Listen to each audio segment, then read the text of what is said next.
passais des nuits entières à manger, vomir, manger, vomir. Et je me suis dit, mais en fait, on peut s'en sortir. En fait, c'est une maladie.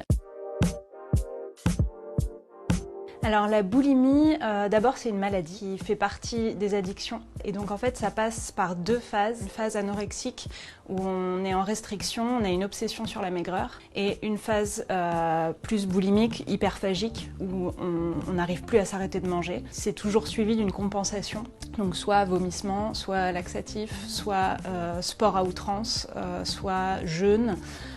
Régime drastique, etc. Alors la boulimie, elle a plus ou moins toujours été dans ma vie. Ça se passe beaucoup dans la tête. Donc l'obsession de la maigreur, l'obsession de toujours être plus mince et puis se débarrasser, toujours essayer d'éliminer ce qu'on a mangé. À partir du moment où on pense à se débarrasser de ce qu'on vient d'ingérer, c'est déjà un début de boulimie. Il faut bien dire que c'est pas normal de culpabiliser après avoir mangé en fait. Et j'ai commencé le mannequinat à 23 ans. Ça a été le pic de ma maladie. Et là, c'est là où vraiment les vomissements ont commencé et où je passais des nuits entières à manger, vomir, manger, vomir.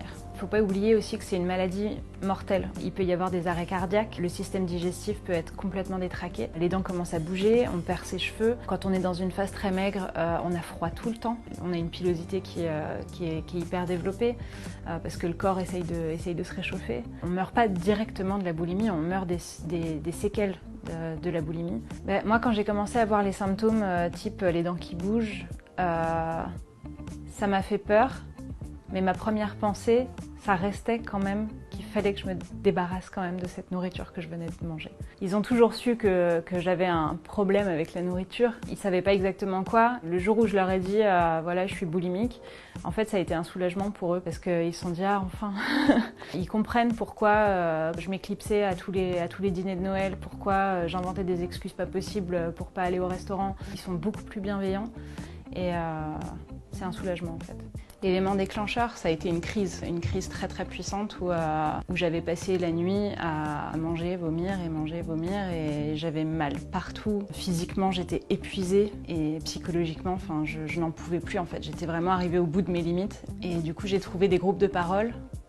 Et c'est vraiment ce qui m'a sauvée. Je me suis dit mais en fait on peut s'en sortir, en fait c'est une maladie, en fait c'est pas ma faute, je suis juste malade et je ne suis pas la seule. Aujourd'hui ouais, je me sens très bien dans mon corps. J'ai toujours un cadre assez strict concernant ma nourriture parce que j'ai toujours mes obsessions qui reviennent, mais j'arrive à vivre une vie normale. Certains aliments, ce sera absolument impossible de les ingérer. Donc je sais que là, il ne faut pas que je mange de glace parce que sinon, je ne pourrais pas m'arrêter. Je vais commencer à obséder, à me dire qu'il faut que je m'en débarrasse, que je m'en débarrasse, que je m'en débarrasse. Enfin, très régulièrement, je rajoute encore un ingrédient à ma liste de ce que je peux manger.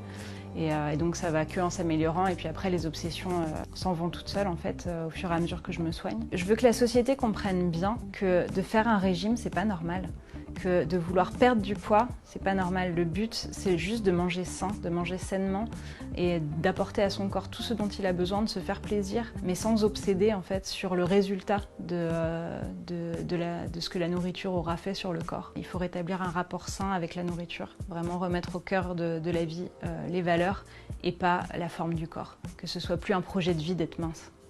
Au revoir les éclaireuses!